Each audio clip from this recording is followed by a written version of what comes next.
Hello everyone, welcome back to my channel GHP study tips. আজ তোমাদের সঙ্গে share করব একটা গুরুত্বপূর্ণ প্রশ্ন। প্রশ্নটি হলো 82 ডিগ্রি 30 সেকেন্ড পূর্ব দ্রাঘিমা ভারতের প্রধান দ্রাঘিমা বলা হয় কেন?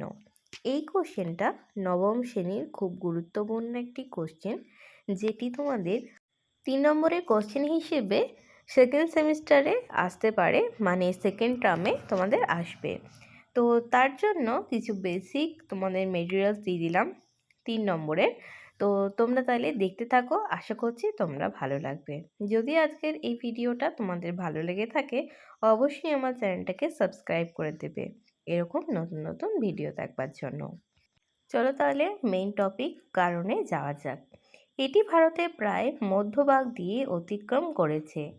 ভারতের পূর্ব পশ্চিম প্রান্তের সময়ের পার্থক্য কমাতে একটি নির্দিষ্ট দ্রাঘিমা নির্বাচন করা দরকার ছিল।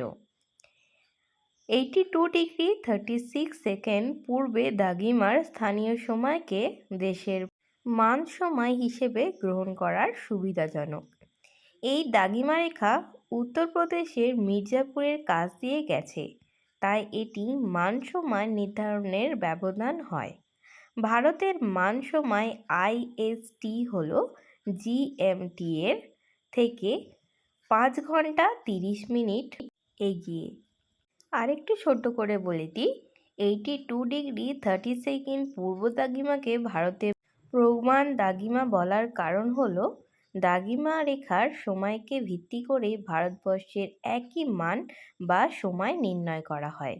এই জন্যকে ভারতের প্রমাণ দ্রাঘিমা হিসেবে বলা হয়। আশা করছি এই 3 নম্বরের কোশ্চেনটা তোমাদের অনেক বেশি হেল্প করবে। আজকের জন্য এইটুকুনি, আবারও অন্য কোনো ভিডিও নিয়ে হাজির হব। বাই।